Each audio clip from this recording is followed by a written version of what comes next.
Bonjour à toutes, bonjour à tous, bienvenue dans ce nouveau numéro de Dixit. Aujourd'hui, je suis content parce que je vais vous présenter quelqu'un que je connais depuis quelques années maintenant, ça ne me rajeunit pas.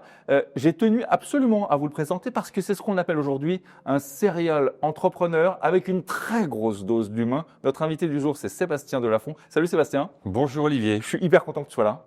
Ça faisait longtemps que je voulais t'inviter sur ce plateau parce que ton parcours, il est hors norme. En deuxième partie, on verra ensemble ton dernier bébé qui s'appelle EduMapper, c'est tout un programme. Mais avant, j'aimerais qu'on fasse la connexion avec ton toi de l'enfance, parce que ça détermine souvent qui sont les hommes d'aujourd'hui. Tu as grandi, grosso modo, dans les années 70, on n'est pas si loin tous les deux. J'aimerais savoir ce qui te reste de cette période-là, d'enfant. Il me reste plein de choses. Ouais. Donc je suis fils d'officier de marine, je suis né à Brest, j'ai vécu à Toulon, puis à Nîmes, donc dans des environnements que mon papa fréquentait. Ouais. Et donc je suis le dernier d'une fratrie de 4. Mm-hmm. Et bon, il y a un facteur déterminant dans cette histoire, c'est que mon papa est mort brutalement dans un accident de voiture quand j'avais 5 ans. Ouais. Et ça a déterminé plein de choses Ouais. qui, comme souvent dans nos vies, peuvent être transformées soit de manière, je dirais, positive, soit comme quelque chose qui nous handicape. Oui, puis là, c'est pas une petite chose, quoi. C'est quelque chose de très marquant. Très marquant, mais quand tu rentres dans la vie des uns et des autres, chacun de nous, on voit bien que rien de tout ça n'est simple. La vie n'est pas un long fleuve tranquille. Non, on rencontre tous des difficultés. La question, c'est qu'est-ce qu'on en fait ? Mm-hmm. Et aujourd'hui, je sais que tout ça m'a profondément marqué et ça a apporté des choses, je pense, assez positives chez moi. Assez structurantes, de choses qui te structurent également aujourd'hui. Très, oui. Je pense. Alors, j'ai été très baladé d'une famille à une autre après la mort de mon papa, et ça a développé chez moi un fort sentiment, une forte peur d'abandon, d'être abandonné. Okay. Et ça s'est retrouvé, je pense, assez positivement finalement. Dans une très grosse empathie envers les autres. Je pense, et aussi le souhait de former une équipe et de tisser des liens, notamment avec mes associés, qui sont des liens quasi familiaux. Tu avances en bande. Exactement. Tu es reconnu pour ça d'ailleurs. Dans le métier, on sait que tu avances avec ta bande. C'est possible, mais c'est très important pour moi. Et je comprends aujourd'hui, avec le recul, d'où ça vient et pourquoi j'ai tourné cette fragilité, cette blessure de l'enfance en quelque chose finalement qui m'a construit et qui m'a permis aujourd'hui effectivement de vivre des aventures humaines très, très fortes. Et au-delà de ce chapitre dramatique, est-ce que tu avais à l'état d'esprit quelque chose d'assez entrepreneur, espiègle, chercher à comprendre, parce que tu t'es penché sur des business qui étaient quand même souvent hautement technologiques, où il y avait vraiment besoin de cerveau. Est-ce que tu étais déjà comme ça petit ou pas? Alors petit, je pense que j'étais un enfant assez... Tu étais scolaire, par exemple? Tu veux dire, pardon? Tu étais scolaire? Tu étais un bon élève? Oui, alors, j'ai jamais eu de problème à l'école, Okay. mais ça m'a pas passionné. Je me suis beaucoup ennuyé à l'école. Okay. Voilà, donc c'est pas passionnant, mais j'ai jamais eu de problème scolaire. Et j'étais plutôt un bon élève, donc c'est pas ça. En revanche, j'avais une vie intérieure très importante. Oh, okay. Depuis tout petit, effectivement, je m'intéresse, j'observe énormément ce qui se passe autour de moi, Ouais. et je m'interroge sur tout. Et ça s'est jamais arrêté. Jusqu'à aujourd'hui, je passe mon temps, effectivement, m'interroger sur le fonctionnement des choses, du monde, etc. Voilà. Et donc, ça a commencé très tôt avec mon papa, je me souviens, qui nous montrait les étoiles.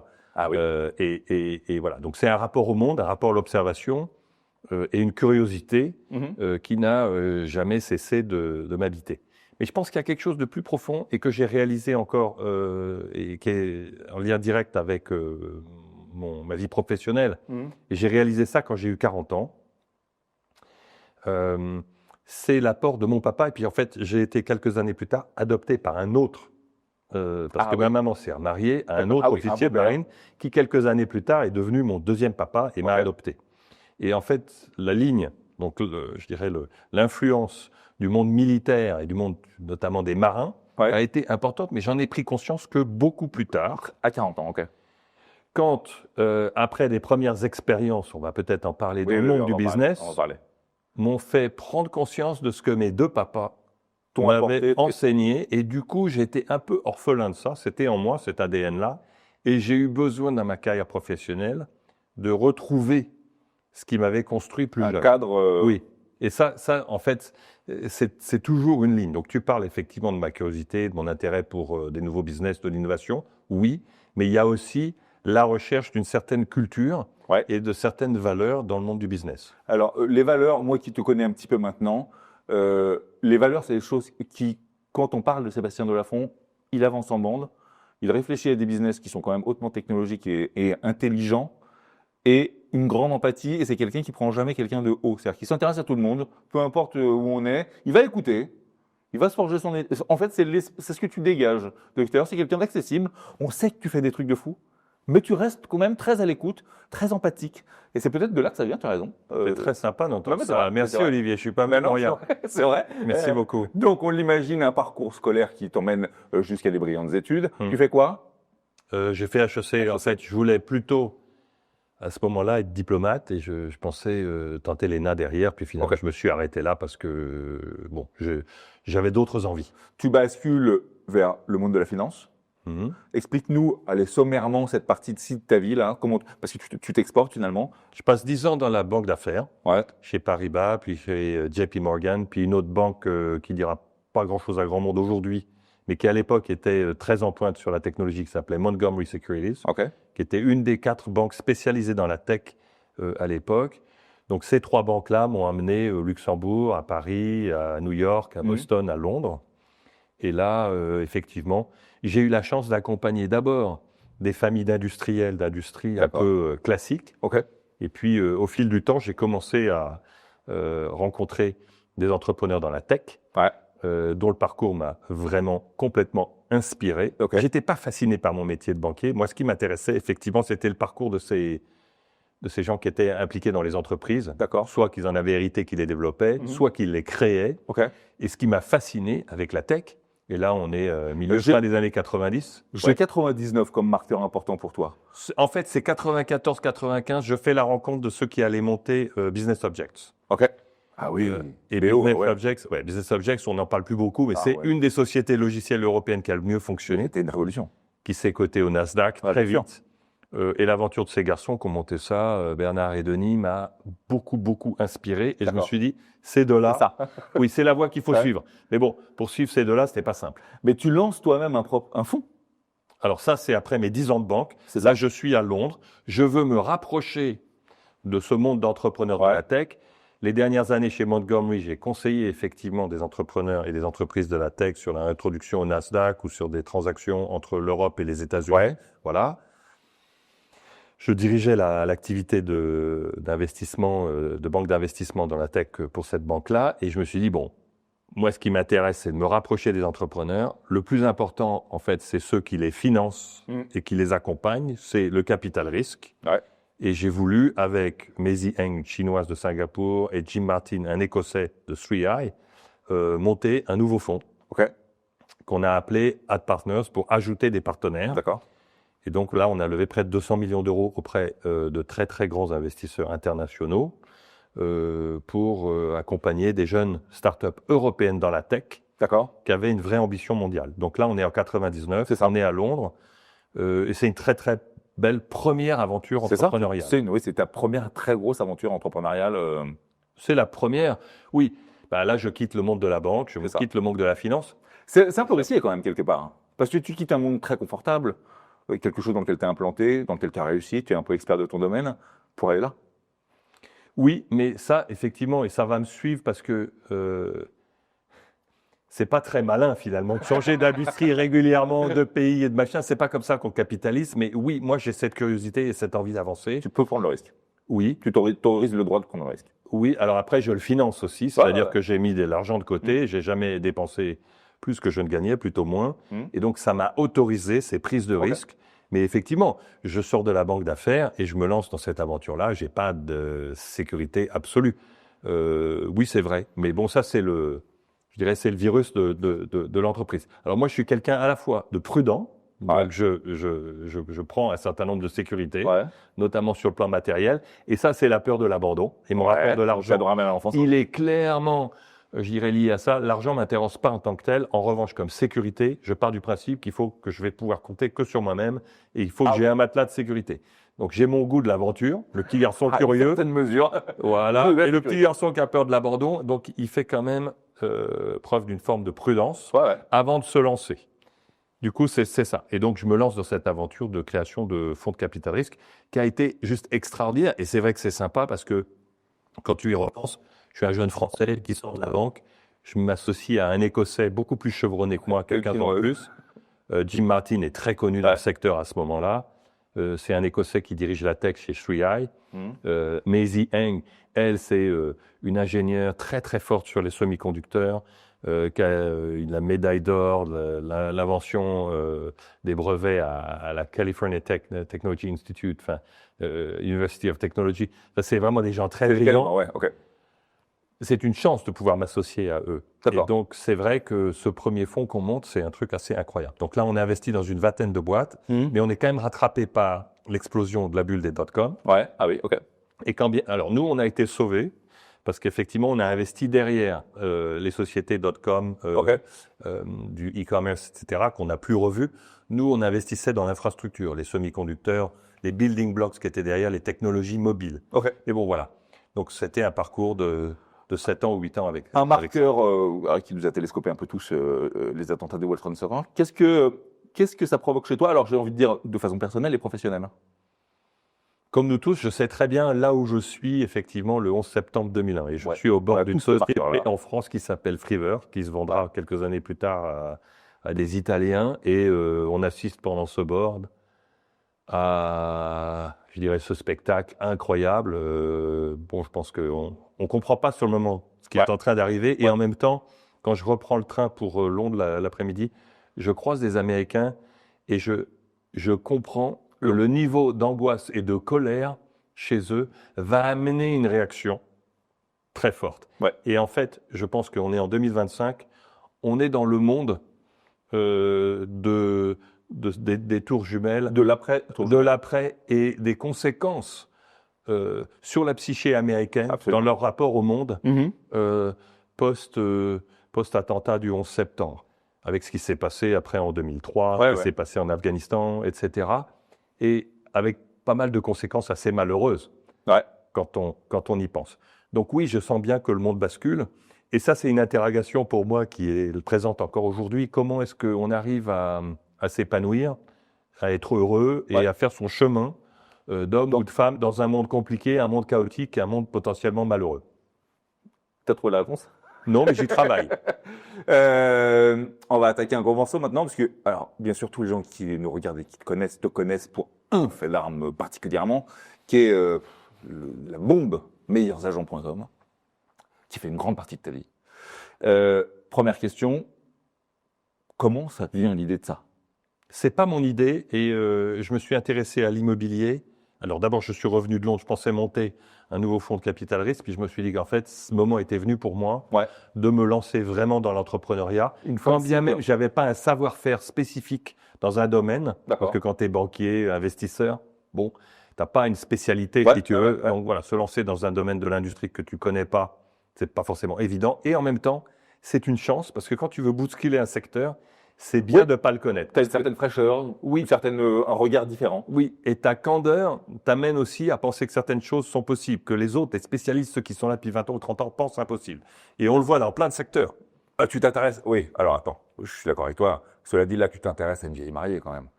L'immobilier, c'est un truc, ça ne se bouge pas comme ça en France. C'est très dur. C'est quand même une grosse Bertha, ce qu'on appelle une grosse Bertha, avec des politiques très ancrées, avec des je sais tout très ancrés. Et toi, tu arrives là-dedans comme un chien dans un jeu de quilles en disant on va changer la donne. Mais c'est ça que j'adore, parce qu'en fait, tu vois, si on tire le fil, travailler en équipe, le groupe, chef de meute, etc., c'est d'autant plus intéressant et pertinent qu'on va s'attaquer à un gros morceau. Et chercher à bousculer ce marché de l'immobilier, c'est effectivement un très gros morceau. Par quel bout ça arrive? Donc d'abord, je rentre dans ce secteur et sur ce sujet pour rendre service à un ami d'amis. D'accord. Qui au final, au bout de 6 mois, voudra plus travailler avec moi. Je l'ai accompagné pendant 6 mois, puis finalement, bon, il veut faire sa route. J'abandonne à un moment, je me dis, bon, est-ce que je lâche l'affaire? Et finalement, au bout de 15 jours, 3 semaines, je me dis, il y a un océan d'opportunités dans ce marché. J'ai découvert à quel point il était opaque. Pour les particuliers, c'est rien de le dire. Les enjeux sont énormes et ils sont pas aidés. Et quand ils doivent se tourner vers les pros, c'est pas simple du tout. Alors on va le rappeler pour les gens qui le regardent. Donc meilleursagents.com à l'époque et maintenant encore, d'ailleurs ça fonctionne sur le même modèle. C'est la première institution qui va donner les prix de l'immobilier avec un système de gestion des data qui va être très précis et qui va dire, vous voulez savoir le prix de votre appartement, on devient le réflexe pour ça. Meilleurs agents, c'était ça. C'était effectivement donner du pouvoir aux particuliers. C'est ça, redonner du pouvoir aux sur particuliers. 2 sujets importants pour faire en sorte qu'ils ne fassent pas de bêtises quand ils achètent ou quand ils vendent un bien.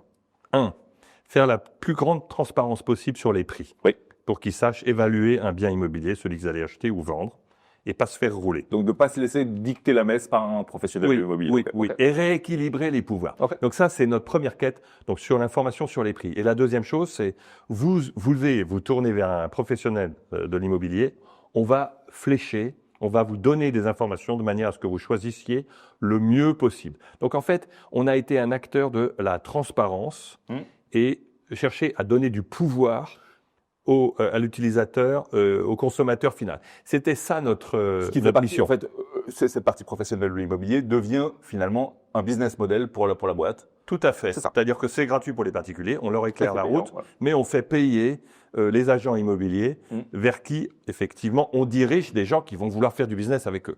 Quand tu arrives avec Meilleurs Agents, on va pas dire de nom, mais ce que je veux dire, c'est que quel sentiment tu as en télescopant ce marché qui, comme je le disais tout à l'heure, est très ancré, très je sais tout et les nouveaux ont tort, tous ces grands groupes immobiliers. Quelle perception ils ont toi à ce moment-là? Comment tu le vis, ce truc-là? Alors, bon, nous on a fait face, je dirais, à feu nourri de critiques. Les gens d'abord ont pensé que ça irait nulle part. Ouais. Donc, ils n'ont pas pris au sérieux du tout. Puis après, quand ils ont vu que la mayonnaise prenait, notamment sur le plan du grand public, là, ils nous ont tiré dans les pattes méchamment, très méchamment, parfois de manière assez brutale, violente, menaçante. Ouais. C'est pas simple. C'est pas un monde tendre, l'immobilier. Ah, c'est dur. C'est dur, c'est très dur. Mais ça, c'est fabuleux parce que pour la meute, on s'est collé une mission qu'on adore parce que, sans être les Robins des Bois de l'immobilier, on est quand même là pour aider les particuliers. Ouais. Et ça, c'est une mission qui nous plaît. C'est vertueux. Ouais. Et 2, si l'extérieur commence un peu à vous tamponner, c'est que vous allez probablement dans la bonne direction et ça vous soude. Absolument. Et donc, si on est ensemble pour les bonnes raisons, ça fait de vous une équipe qui est très difficile à déplacer. Je fais une petite ellipse pour la suite de l'interview. Cette équipe, on va en retrouver une grande partie aujourd'hui encore. C'est vrai. Et c'est pas pour rien. C'est vrai. À la famille. À quel moment, dans Meilleurs Agents, tu sens, toi, que ça prend? Longtemps après la création? C'est vrai que ça a été un parcours très long, très dur. Alors, il y a prendre et prendre. Sur la partie consumer, particulier, B2C, ça prend très vite. Ça cartonne, ouais. Parce que les gens adorent nos cartes de prix, adorent nos outils d'estimation. On leur apporte vraiment beaucoup de valeur et ça, ils adorent. Sauf qu'il y a une ambiguïté sur ce marché-là, c'est qu'en fait, les particuliers adorent qu'on les aide, mais ils n'aiment pas du tout les agents. Donc, ils vont adorer utiliser notre site, mais ils n'ont pas forcément envie de passer par notre tuyau pour être mis en relation avec les agents. Ils s'en servent même contre les agents. Parfois, ils s'en servent contre les agents. Donc, il y a une ambiguïté dans la relation avec nous, même sur la partie de la relation avec les particuliers. Si on connaît le succès, que le site voit son trafic augmenter, et on n'a jamais acheté de pub, tu vois, en 10 ans, 12 ans. C'est tout naturel. Ah ouais, on n'a jamais acheté un seul visiteur sur le site. Tout s'est fait en naturel. Et ça, pour moi, c'est presque une religion. C'est la certitude absolue. Quoi. Oui, non, mais en plus, je pense que c'est une bonne approche du business. Pour ça, on ne va pas forcément détailler ça maintenant. Donc, sur la partie B2C, ça fonctionne bien. Okay.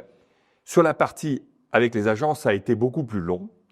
Et on a dû plusieurs fois modifier la manière de laquelle on allait monétiser notre mise en relation entre les particuliers et les agents. Et au début, on devrait vraiment tout apporter aux agents, ils ne faisaient pratiquement plus rien, on n'était payé qu'à la fin quand une transaction se faisait.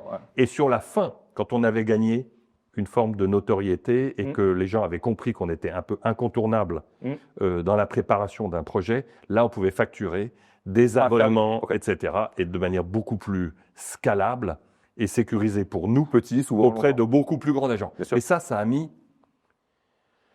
8 ou 9 ans. Ouais, c'est très long. C'est très long et du coup, ça a rendu notre chemin un peu compliqué dans les levées de fonds. Tu vois, sur toute la vie de Meilleurs Agents, on n'a levé que 13 millions en combiné. Oui, c'est pas fou par rapport au succès du truc.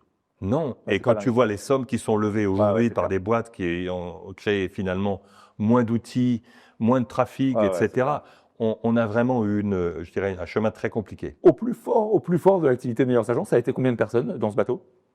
Écoute, quand on est parti, il y avait près de 400 personnes. Ah ouais, c'est quand même... On est parti à 4 et c'est quasiment 400 personnes avec une bonne moitié de commerciaux à destination des particuliers ou des agents, et l'autre moitié de la tech, beaucoup de data science, beaucoup de recherche. J'ai eu la chance de visiter ce truc-là. À un moment donné, j'en revenais pas mes yeux. Parce qu'en fait, là, c'est vraiment des docteurs en sciences, quoi. Oui, et ça fait partie des facteurs clés de succès de cette boîte qui n'ont pas nécessairement été compris. Alors, nous, on voulait le cacher, on voulait cacher la complexité du sujet aux particuliers parce que ça n'intéresse pas. Mais au cœur de tout ça, en fait, quand on s'est intéressé au sujet de l'immobilier, ce qu'on a constaté, c'est qu'il y avait des enjeux énormes, des flux énormes. 1 million de transactions à 200 000 euros, ça représente un flux de 200 milliards d'euros, rien que sur la partie transactions chaque année. Il n'y a pas de plus gros tuyau dans l'économie. Et paradoxalement, ce que je constatais, moi, qui m'intéresse à la tech, à l'innovation, aux maths, il n'y avait pratiquement aucune recherche académique sur le sujet.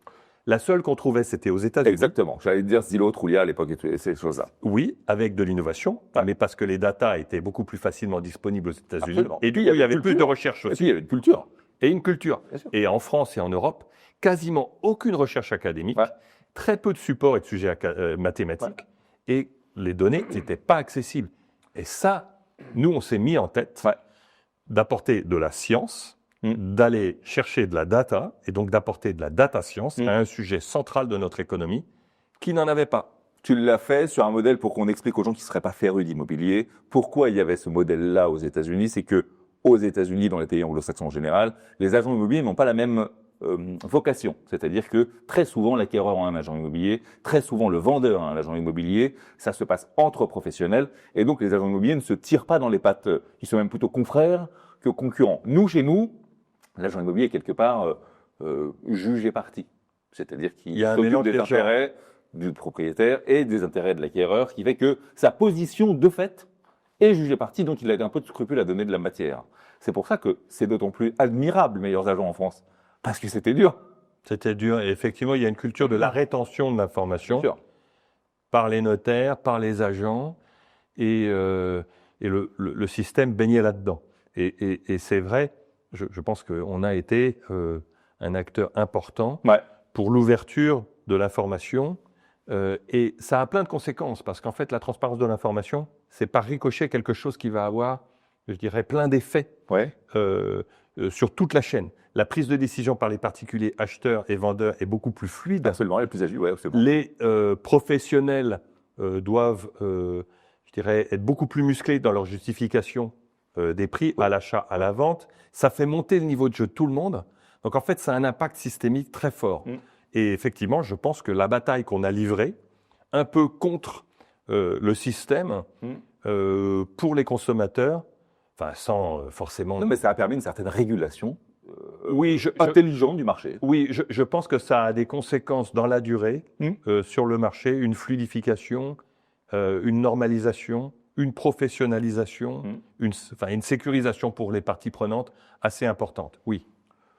On disait de ce moment déclencheur où tu sens que le truc prend. Il y a un autre moment déclencheur dans cette aventure qui est, je passe rapidement parce que ça c'est pas de faire offense, mais donc c'est une vente record. Tu décides à un moment donné d'arrêter cette aventure, tu vends, c'est une vente sublimissime. Déjà la première chose c'est pourquoi tu décides d'arrêter à ce moment-là? Alors on a pris de l'argent auprès d'investisseurs en capital risque dès 2008-2009. Et quand tu prends l'argent d'investisseurs, tu sais que tu dois le rendre à un moment. Donc, c'est la règle du jeu. Et donc, il y a une échéance et il y a un moment où on nous dit, bon, il faut créer de la liquidité pour nos investisseurs. Et là, on est en 2018-2019. Il est normal qu'on aille voir un certain nombre d'acteurs qui peuvent soit racheter la totalité, soit racheter nos investisseurs. Et là, il y a 2 groupes d'investisseurs qui nous font des propositions. Des grands investisseurs en capital risque. Alors, des financiers. Et là, on a 4 offres, y compris de très, très grands financiers, essentiellement des anglo-saxons, qui font une offre de rachat d'une partie des parts existantes et qui sont prêts à remettre de l'argent avec nous pour poursuivre l'aventure, parce qu'en réalité, le projet industriel, le projet stratégique de Meilleurs Agents, on n'en est qu'à la moitié. Il n'est pas terminé. Et moi, pour tout te dire, j'étais plutôt partant pour ça. En parallèle de ça, on sonde quelques acteurs industriels, dont Axel Springer, qui fait une offre pour acheter 100% de l'entreprise. Ils ont déjà se loger. et d'autres groupes d'annonces immobilières en Europe, en Israël, et on décide ensemble d'accepter cette offre. Mais ce n'était pas la seule option. Personnellement, j'avais plutôt envie de continuer le boulot. Je ne me suis pas du tout opposé, mais en fait, et ça s'est aussi beaucoup joué avec mes associés cofondateurs, on avait dit qu'on commençait ensemble et qu'on finissait ensemble, et chez eux, l'envie d'arrêter était plus forte. Elle était plus forte, ok. Oui. Ils étaient arrivés à une fin de cycle. Oui, et c'est ok. Je n'ai pas de regret par rapport à ça, mais si tu veux savoir le fond de ma pensée, à ce moment-là, j'étais plutôt ouvert à l'idée de continuer. Oui, parce que notre aventure était absolument pas terminée. C'était le démarrage pour nous. Tu te retrouves, donc tu restes un moment un peu plus à arriver pour piloter un peu le truc, 1 an. Tu sors de cette aventure, tu sors, donc tu te retrouves avec un peu d'argent, une expérience, des choses comme ça. Juste avant que tu rembrayes sur quelque chose, tu es dans quel état d'esprit à ce moment-là où ta vie à 800 milliards à l'heure, ça se calme. C'est très particulier et effectivement pour ceux qui ont cette chance de monter une affaire, de la vendre dans de bonnes conditions, etc. Bon, pour l'extérieur, tout est positif, mais psychologiquement, c'est fou. On sait qu'il y a une phase de dépression, parce qu'après la pression quotidienne, etc., il y a la phase de dépression, alors sans forcément que ce soit, je dirais, un état... Une dépression, mais c'est... oui. Ouais, il y a... alors, c'est bienvenu, parce qu'il y a une fatigue qui s'est installée dans la durée, et même si j'ai fait très attention à moi, à mon corps, à mon hygiène de vie, etc. Oui, même si j'ai fait attention, bon, ça fait du bien. Et en même temps, tu te retrouves complètement orphelin. C'est fou. Moi, une des solutions pour surmonter ça, ça a été d'écrire un bouquin. Oui. Et ça a été ma catharsis, si tu veux. OK. Pour coucher et partager ce que j'avais retenu de cette aventure. Le seul petit bémol par rapport à ça, parce que ça m'a vraiment fait du bien d'écrire ce bouquin, c'est qu'on devait faire un tour de conférence, mais ça, la sortie du livre était en plein Covid, donc on n'a pas pu faire le tour de conférence, parce qu'en fait, j'avais envie de prolonger le livre avec un cycle et un cercle de conférences pour rentrer à la rencontre des gens, aller à la rencontre des gens, pour parler de ça. Et partager, au-delà de Meilleurs Agents, ce qui était plus important pour moi, c'est ce que j'avais découvert dans toute cette affaire-là, parce que tu parles d'immobilier, on parle de vente et tout, le plus grand trésor, c'est la culture de management, qu'on a pu tester, déployer, avec un immense succès bien au-delà de tout ce que j'imaginais dans cette boîte. Et tout mon parcours d'homme... La richesse, elle est là, en fait, finalement. Oui, le cœur de tout, c'était quelle culture managériale on avait mise à l'œuvre et qui nous avait permis de surmonter toutes ces difficultés, ces années de crise, 2008-2009, la crise financière, 2011, on l'a oublié, mais il y a un resserrement des conditions de crédit, le marché immobilier se contracte de 30%, nos problèmes avec les notaires, les agents, avec les investisseurs, avec ci, avec ça, on a tout surmonté, on s'est réinventé X fois. Pourquoi ? Pour 2 raisons. 1, parce qu'on avait une vision très claire de quelle était notre mission dans le marché, et que même si on a changé notre modèle économique, la mission n'a jamais changé. Le goal est là-bas. Et 2, parce que les valeurs dans la boîte étaient sincères, vécues, illustrées, hyper puissantes et nous soudaient de manière incroyable. Et c'est grâce à ça qu'on a tout surmonté. Et découvrant ça, parce qu'au début c'était véritablement ma quête, c'est pour ça que j'ai voulu monter une boîte. Et c'est là où j'ai retrouvé, si tu veux, une forme de croisement entre une culture business que j'ai développée ou apprise ou à HEC ou dans le monde du business, dans le monde de la banque d'affaires, et ce que m'avaient enseigné mes papas. Ah oui. Et j'ai fait la synthèse de ça. Dans le management de cette entreprise. Oui. Et c'est ça mon trésor et notre trésor chez Meilleurs Agents. Je vais résumer ces paroles. Je me souviens, je suis venu te voir chez Meilleurs Agents, peut-être une dizaine d'années ou quelque chose comme ça, et que tu me reçois dans une salle de réunion, on prend un café, et je me rappelle très bien ce que tu m'as dit, qui a été pour moi après, quelque part, toi tu ne le sais pas, je vais te le dire aujourd'hui, qui a été extrêmement fondateur de ma vision et de ma façon de faire les choses après. Tu m'as dit un truc, bon, pardonnez, on va mettre des guillemets dans ce que je vais dire. Tu m'as dit, au-delà de tout ce que tu vois, le truc dont je ne suis plus fier, c'est de ce label, qui est le label BSC. Et donc moi, comme je vois qu'il y a des ordinateurs partout, je me dis, oh, ça doit être un truc très compliqué tout ça. Et je dis, mais juste par ma culture, qu'est-ce que c'est BSC? Et Sébastien me regarde en me disant, boîte sans connard. Tu te rappelles de ce truc-là? Je m'en rappelle, et ce que je sais, c'est qu'effectivement, c'est un truc important pour moi. Un jour, peut-être, j'écrirai un bouquin là-dessus. Et c'est incroyable. Parce que chaque fois que j'en parle, Je sais que les gens, même 10 ans plus tard, s'en souviennent. Mais moi, je te dis, ça a été un marqueur. Mais oui. Mais il a raison. Mais oui. Mais en fait, il a raison. Pourquoi on s'emmerde la vie? Ben oui. Et on s'embête effectivement pour toutes sortes de raisons. Et on connaît tous les boîtes avec connard plutôt que les boîtes sans connard. Pardon pour cette grossièreté. Non, mais oui. Mais ça nous parle. Ouais. Et pourquoi est-ce que finalement on n'a pas des BSC? Parce qu'effectivement, il y a des individus, et ils n'ont pas besoin d'être très nombreux, qui peuvent complètement empoisonner une organisation. Absolument. Pourquoi est-ce qu'on ne les sort pas du système?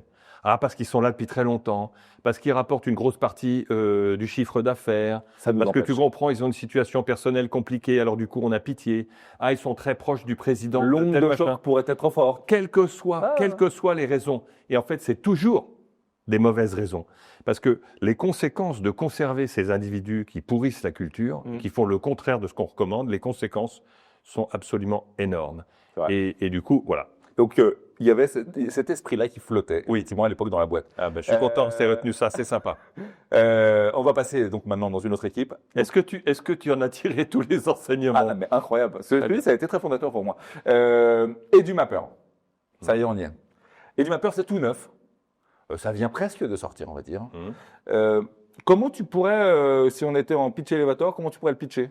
C'est très simple. C'est une plateforme qui est là pour aider les lycéens et futurs étudiants à bien choisir leurs études supérieures. Est-ce qu'on peut vulgariser en disant que c'est le meilleur agent des études? C'est moche parce que...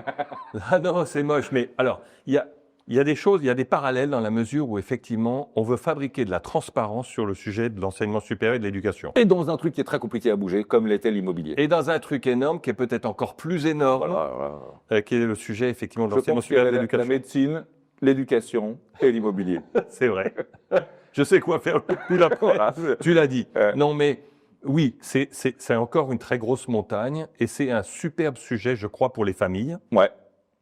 Pour les lycéens, les lycéennes, ceux qui ont commencé leurs études. C'est concernant pour tout le monde. Ils sont face, et ça c'est un paradoxe, on n'a jamais eu autant de choix en matière d'études supérieures, post-bac. Ouais. En France, si on attaque ce sujet-là, on ne va pas rester en France, mais aujourd'hui c'est le marché par lequel on commence. Il y a 30 000 formations possibles post-bac, sans compter l'étranger. 30 000. 30 000. Donc, d'un prime abord, c'est une excellente nouvelle. On n'a jamais eu autant de possibilités, autant de choix d'études. Publiques, privées, ingénieurs, commerce, les arts, les BTS, les formations professionnalisantes, les formations longues. Les passerelles entre formations, c'est extraordinaire. Et pour autant, on a des gens complètement... On n'a jamais été autant stressé. Et là, je pense que c'est pour deux raisons. D'abord, il n'y a jamais eu autant de choix et autant d'informations. Et la deuxième chose, c'est que je dirais la focale, on voit moins loin aujourd'hui. Il y a une telle accélération du monde qu'effectivement, c'est plus compliqué, c'est plus difficile de se projeter. Et donc, on a besoin, je dirais, de plus de conseils, de plus d'accompagnement, de plus de réassurance. De plus de transparence. Et de plus de transparence. Non, mais ça, c'est certain. C'est la base. Je vais le dire, moi, toi peut-être pas, moi j'ai le droit de le dire. En fait, le truc est là pour ringardiser quelque part Parcoursup. Non, mais même moi, je ne vais pas le dire parce que je ne vois pas ça du tout comme ça. Ah oui? Non. Je trouve qu'on est assez injuste avec Parcoursup, effectivement, qui est sous le feu des critiques chaque année. Je trouve que l'État fait plutôt un très très bon boulot. D'autant plus que la plateforme évolue année après année. On attend de Parcoursup des choses pour lesquelles la plateforme n'est pas faite.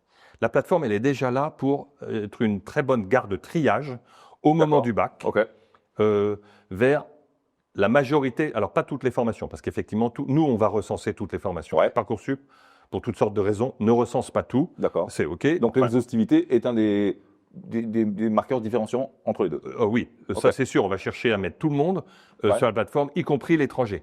Et non seulement post-bac, mais nous, on va aller au-delà.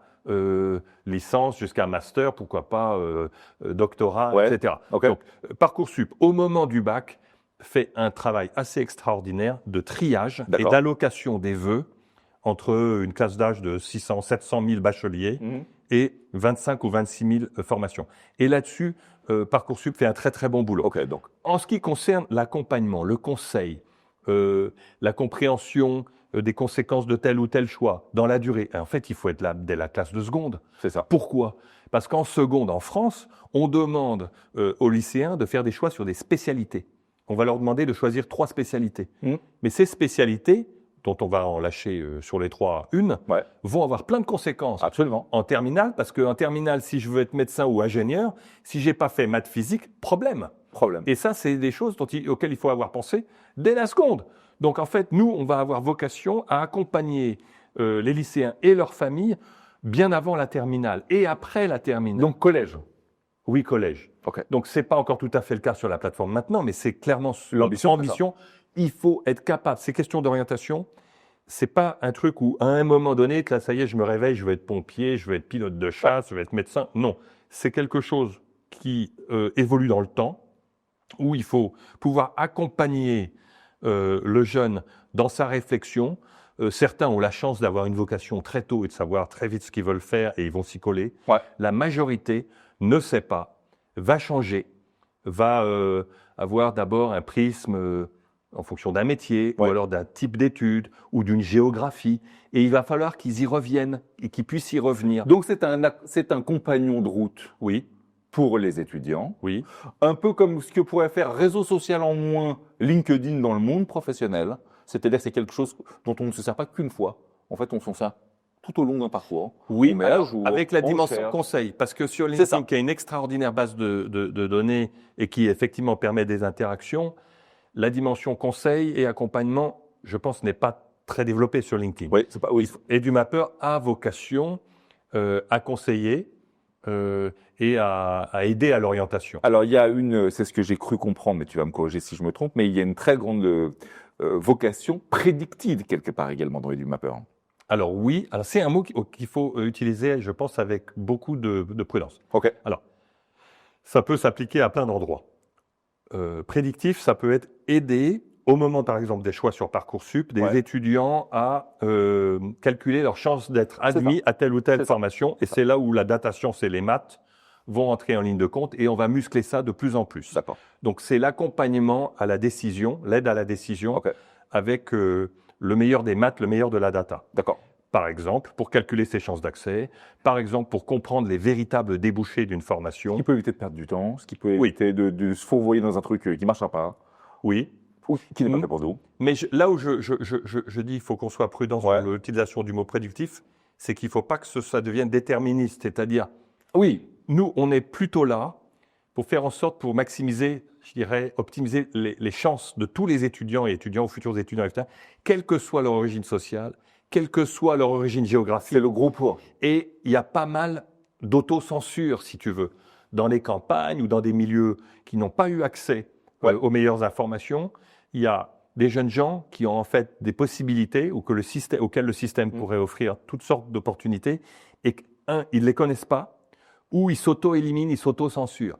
Et ça, EduMapper doit être là justement. Au contraire, ça redonne la chance à tout le monde. Oui, au maximum. Alors on ne va pas tout corriger, mais vraiment le but, c'est d'offrir un accès, le meilleur accès possible à l'information à tous. Parce qu'on sait bien que dans certains milieux, on va surmonter la complexité dont on a parlé grâce aux meilleurs conseils. Parfois, des familles vont faire appel à des coachs. Les parents ont fait des études supérieures, ils savent comment ça fonctionne. Ou on tombe sur un très bon prof principal qui, lui, est particulièrement bien informé. Alors, pour tout cela, ça se passe bien. Mais pour beaucoup de jeunes gens, il n'y a pas tout ça. Absolument. Et la plateforme a vocation à offrir, je dirais, le meilleur de l'information et le meilleur du conseil à tout le monde et de manière gratuite. Et ça, c'est vachement important. Et donc, sur 3 dimensions, c'est les conditions d'accès, économiques ou académiques. Est-ce que j'ai les bonnes notes? Est-ce que j'ai ce qu'il faut, etc., etc. Est-ce que, ça correspond à rien? Économiquement, combien ça coûte? Le contenu, qu'est-ce qu'on va m'enseigner? C'est quoi les cours, etc. Les conditions dans lesquelles ça va m'être enseigné. Et les débouchés. Une fois que j'ai fait cette formation, ça débouche sur une autre formation? Ça débouche sur quel type d'opportunité professionnelle, tout de suite et dans la durée. Donc, tout c'est ce sur quoi on va s'employer à travailler dans les années qui viennent pour fournir, je dirais, l'information la plus complète possible, la plus objective possible aux options. Ça permet d'y aller plus sereinement. De prendre des décisions, je pense, beaucoup plus mûres. Éclairées. Ah ouais. Ouais, je suis d'accord. Et alors, maintenant, c'est un travail colossal parce que non seulement il faut fabriquer l'information, puis après, il va falloir développer toute la couche de conseils et d'accompagnement. Ça, pour le coup, j'ai la faiblesse de penser que l'antériorité de Meilleurs Agents va jouer un grand rôle là-dedans, c'est-à-dire ta culture, ta façon de faire. La Sébastien Stotch, elle va se retrouver dans la façon de créer du mapper. Tu es trop flatteur. Bon, d'abord, je suis pas seul parce que Bien entendu, on est on va trois. rappeler que la partie des fondateurs se retrouve également avec toi aujourd'hui. Ah ben oui, on est trois. Il y a Jordan Sagnal, Julien Chestial et moi. Donc c'est 3 des 4 cofondateurs de Meilleurs Agents, avec cette envie de bien faire, avec une culture data science très forte, avec un culte de la mission et effectivement l'envie de défendre bec et ongle notre vision comme quoi il faut optimiser l'égalité des chances pour nos jeunes. Et tu trouves qu'on se perd un peu en France là-dessus? Écoute, j'ai pas envie d'être critique parce que non, tu sais, sans critique, on peut avoir une analyse. Tu es papa, tu as une analyse. Moi, je vois mon rôle d'entrepreneur comme face à une problématique ou une difficulté à un moment donné, l'idée de OK, on va se mettre à plusieurs, des profils complémentaires, on va aller chercher des ressources pour chercher à apporter notre part, à contribuer à la résolution de cette difficulté.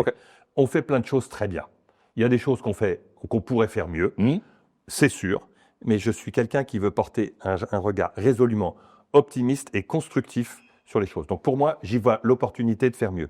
La technologie, la data, la science, demain l'IA, peuvent être des outils extraordinaires pour surmonter un certain nombre de difficultés. Et donc, je vois là beaucoup de promesses pour demain. Et c'est ça, en fait, pour moi. C'est ça qui m'anime. C'est qu'il y a plein de bons profs. Il y a plein de gens qui ont envie que ça se passe bien. Entendu. Il y a, dans le secteur public, comme dans le privé, des initiatives extraordinaires. Il y a des gens qui sont prêts à se remettre en question et à s'adapter. Un monde qui est prêt à ça, peut-être, à ce changement. Mais oui. Il est mature. Et je crois que la plateforme EduMapper peut être un des éléments dans le dispositif qui fluidifie la connexion, la mise en relation entre des jeunes et les bons établissements publics et privés pour la réussite de tous. Comme Meilleurs Agents a régulé quelque chose qui était un petit peu dérégulé. Il ne s'agit pas de dire du bien ou du mal, c'est un fait. Alors, ça amène de la régulation. Si la plateforme fonctionne bien, tout le monde gagne. C'est-à-dire que les étudiants, les lycéens, les familles gagnent parce qu'ils vont dans les bons établissements, suivre les formations qui correspondent aux vocations, au tempérament, etc. Et les formations et les écoles, on n'en a pas parlé, mais elles sont dans l'équation, elles sont sur la plateforme. Bien entendu. Et c'est là qu'on trouve notre modèle économique. Le business model, donc c'est... Modèle économique, en fait, c'est gratuit pour les étudiants. Et c'est gratuit pour toutes les écoles et toutes les formations qui sont représentées et référencées par nous, gratuitement sur la plateforme. D'accord. Ce qui est payant, c'est quand les formations souhaiteront enrichir leur présence sur le site en prenant la parole, en permettant au directeur, à la directrice de passer un message personnalisé, d'organiser une journée portes ouvertes digitalisée, de mettre en avant des diplômés particulièrement inspirants, etc. Voilà, mais qui ne tord pas la qualité de l'information et la recommandation faite par le site. Ça, c'est, je dirais, c'est la ligne rouge. Ah oui. OK. C'est-à-dire que l'argent ne viendra pas enfreindre l'objet même de la boîte, qui est de donner un repère et un sens aux étudiants. Oui. OK. Et en fait, si tu veux, la plateforme devient d'un côté un environnement sécurisé pour les étudiants qui sont harcelés, en fait, qui commencent à prendre des informations sur des écoles, etc. Très vite, on les appelle, on revend leurs données et tout. Et ça, tu sais qu'on l'a jamais fait chez Meilleurs Agents. On avait des millions de données de particuliers. On n'en a jamais revendu une seule à un agent. Pourtant, c'était une source... Ah oui, c'était longtemps, mais on l'a jamais fait.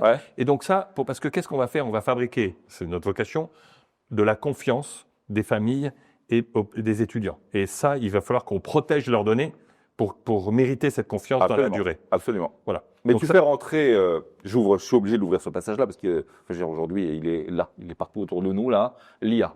Oui. Tu l'as dit, il va y avoir une couche, plus ou moins forte, d'IA dans le projet. Bien sûr.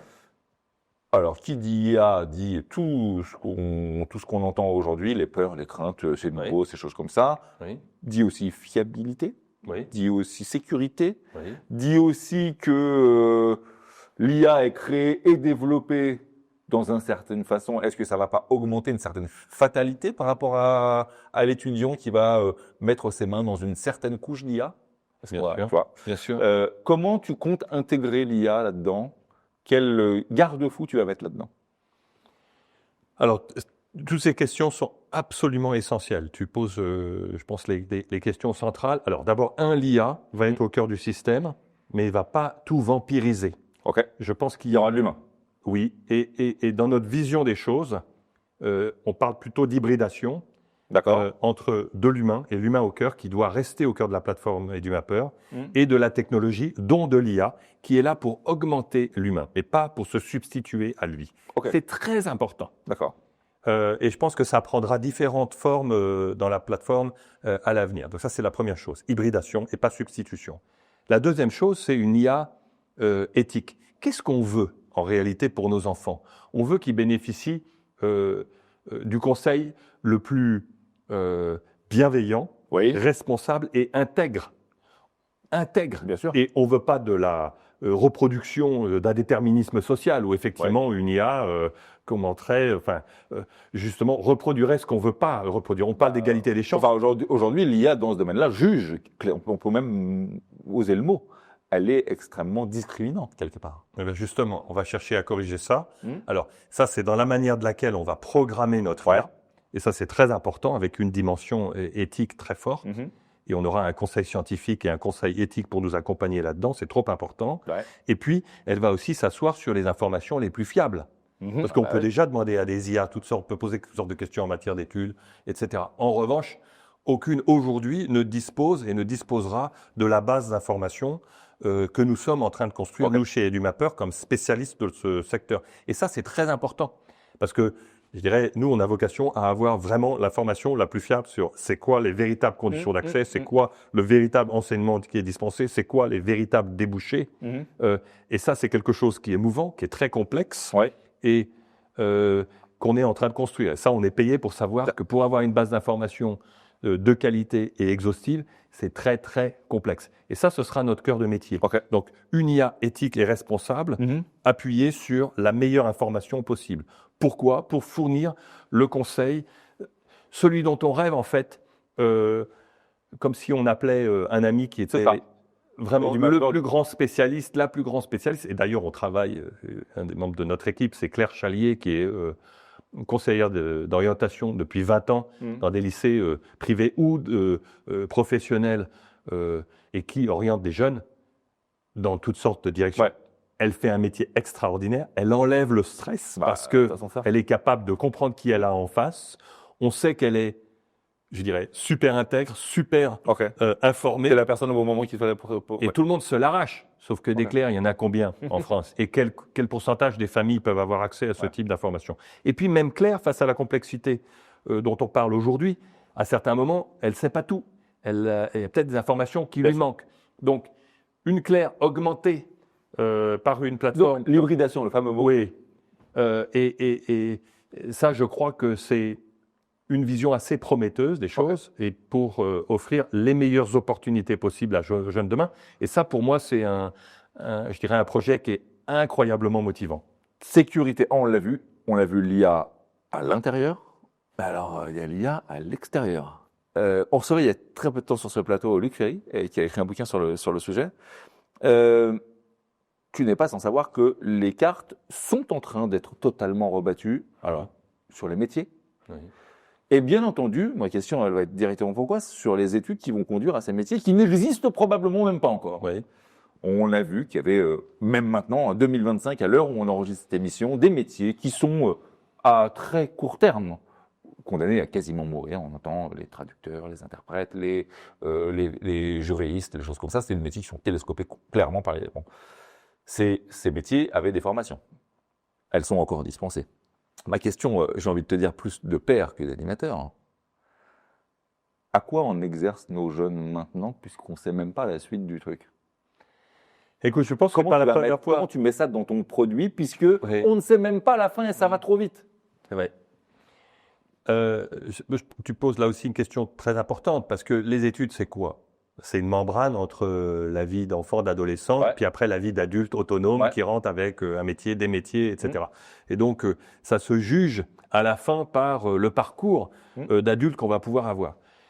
Comment est-ce qu'il faut s'équiper pour s'épanouir dans le monde de demain, dont la profondeur de champ est, je dirais, beaucoup plus réduite qu'autrefois. Ouais. On voit peut-être à 3 ans, 5 ans, mais 10 ans, 15 ans, 20 ans, plus personne ne sait. Bon, donc effectivement, c'est un enjeu. Alors, j'ai pas la réponse. En revanche, aider à comprendre qu'effectivement, certaines formations permettent, et c'est ce sur quoi on est en train de travailler en ce moment, on voit des formations dont les débouchés dans la durée sont très variés. Et donc, les gens qui sont sortis ou qui ont été diplômés de cette formation, 0, 5 ans, 10 ans, 15 ans plus tard, on les voit évoluer, passer de tel type de fonction à tel autre, de telle industrie, de tel pays. Et donc, ça, c'est des marqueurs qui permettent de comprendre qu'il y a des formations qui permettent plus d'adaptabilité, de se reconvertir que d'autres. Où là, on a effectivement des formations qui sont hyper spécialisées sur des secteurs qui, là, risquent effectivement d'être plus chamboulés. Et c'est des gens qui bougent moins ou se reconvertissent moins. Donc, le maître mot, je pense que ça va être d'apprendre à apprendre, apprendre à se remettre en question. Et donc, les formations qui vont nous apprendre à réinterpréter le monde, nous former toute notre vie. Et en fait, là, on est en train de parler des études post-bac. En réalité, et ça, on nous en parle depuis des années, on est en train de rentrer dans un monde où on va nous demander d'apprendre toute notre vie. Bien entendu. Et de nous réinventer tout le temps. Et c'est ça le message aujourd'hui en 2025. Ne pas lâcher le train de la technologie et de l'apprentissage. Non. Et le monde où, effectivement, on passait son bac, on faisait des études, 2 ans, 3 ans, 5 ans, et puis après, on avait toute sa vie professionnelle. Ce monde-là est révolu. Et on attend de nous tous, de toi, de moi, de nous tous, quels que soient nos âges, d'apprendre toute notre vie. Donc, il y a des formations qui vont effectivement nous préparer plus à ça, effectivement, à cette posture d'apprenant, d'adulte ouvert, apprenant et curieux. Et je pense que c'est ça une des clés, en tout cas. Tu viens de lever des sous dans la société. Qu'est-ce que tu vas en faire? Alors, on vient de lever effectivement 5 millions d'euros auprès de Daphne, de Razeo, de Kima, de Ring, et de quelques investisseurs très proches pour fabriquer le produit. Et on est en train de fabriquer le produit, donc le site existe, edumapper.com, voilà, on peut aller dessus, et donc c'est une version qui est, je dirais, qui tient la route déjà, qui est loin de ce que de l'ambition première, mais qui est déjà utilisée, et on a vu à différentes étapes. Tu te donnes quoi comme, c'est quoi l'horizon? Qu'est-ce que tu t'es fixé comme objectif en utilisation du produit? C'est-à-dire qu'il sera prêt quand? Alors, il est déjà prêt. On a vu au moment de la fin des vœux sur Parcoursup en mars, on l'a sorti très peu une semaine avant la fermeture des vœux. Et avec assez peu de communication, on voyait, il y avait déjà une dizaine de milliers de visiteurs par jour sur le site. Et 25 à 30% qui convertissaient leur visite en création de compte pour estimer leurs chances d'accès à telle ou telle formation. Donc, on voit déjà qu'il y a un certain nombre d'outils disponibles sur le site. L'ergonomie semble plaire et fonctionner. Oui, on sait, et nos études Quanti et Cali montrent qu'on est vraiment complètement dans l'air du temps et qu'on répond à beaucoup des préoccupations des étudiants et des familles. Tu m'as posé une question, est-ce qu'on s'est posé des ambitions? Oui, bien sûr. Alors, on en a pour la fin de l'année. On a 2 types d'ambitions. D'abord, un trafic auprès des particuliers, des étudiants. C'est quoi le chiffre qui est bien? Écoute, d'ici la fin de l'année, si on a une centaine de milliers d'étudiants qui sont inscrits, qui se sont créés un compte sur le site, on sera content. Et c'est sur une classe d'âge de 600 à 700 000. Donc 100 000, mettons, bacheliers d'ici la fin de l'année, ça c'est bien. Et en face, il faut des établissements qui s'approprient, qui prennent possession de leur compte sur EduMapper. Donc on le rappelle, vous les avez quelque part sourcés, ces gens-là. Oui. Et ils vont devoir aller se connecter à leur propre compte pour l'agrémenter. Oui, alors gratuitement, c'est nous qui fabriquons l'information de base. Mais on va les doter des moyens de mettre à jour, parce que peut-être que les conditions d'accès, ils vont nous dire qu'il y a des bourses qui existent, dont on n'a pas connaissance. qu'il y a des nouvelles acceptations de nouveaux diplômes pour rentrer en équivalence, etc. Qu'il y a des nouveaux cours qui sont lancés. Donc il y a des parties qui pourront éditer de manière à ce qu'on ait l'information la plus fiable et la plus fraîche possible. Voilà. Et en contrepartie d'ailleurs de ça, ils auront aussi accès à des statistiques d'usage pour leur propre établissement et savoir ce qui se passe autour de leur établissement. Qui vient chez eux, quels autres établissements sont considérés par les étudiants qui viennent. Parce que je pense qu'en fait, beaucoup d'établissements aujourd'hui et de formations sont un peu dans le noir.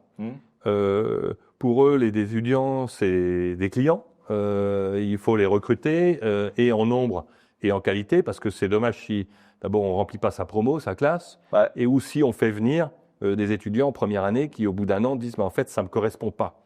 Donc en fait, il y a des parallèles entre les attentes des étudiants et celles des formations.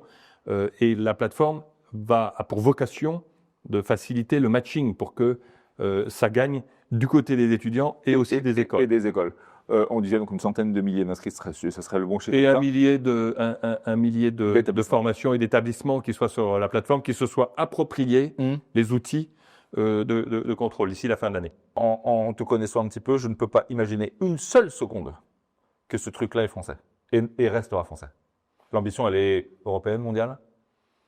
En fait, alors tu as tout à fait raison, on a effectivement en nous l'idée de développer la plateforme à l'étranger et en fait très vite, ça devient étranger. Je vais te dire comment.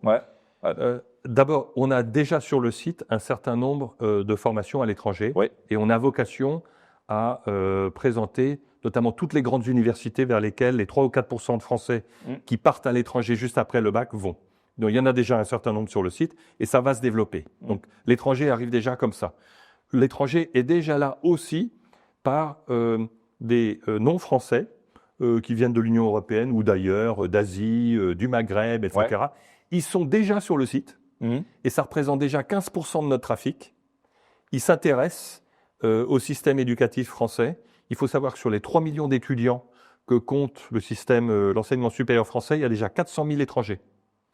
Donc en fait, l'étranger s'invite, même avec le point de départ d'EduMapper en France, et donc en fait, par capillarité, on a vocation à se développer à l'étranger. Je comprends.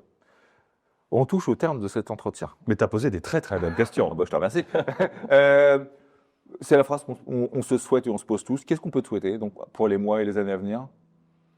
Écoute, de conserver mon niveau d'énergie. Pour ma famille, pour mes 3 enfants, les 2 grands et le tout petit qui vient d'arriver. Et donc ça, c'est important parce que c'est le socle. Et pour mon autre bébé, EduMapper, qui vient d'arriver, qui est tout petit aussi, mais pour lequel on a de grandes ambitions. Donc c'est vraiment de conserver cette énergie-là. Oui, ça va marcher.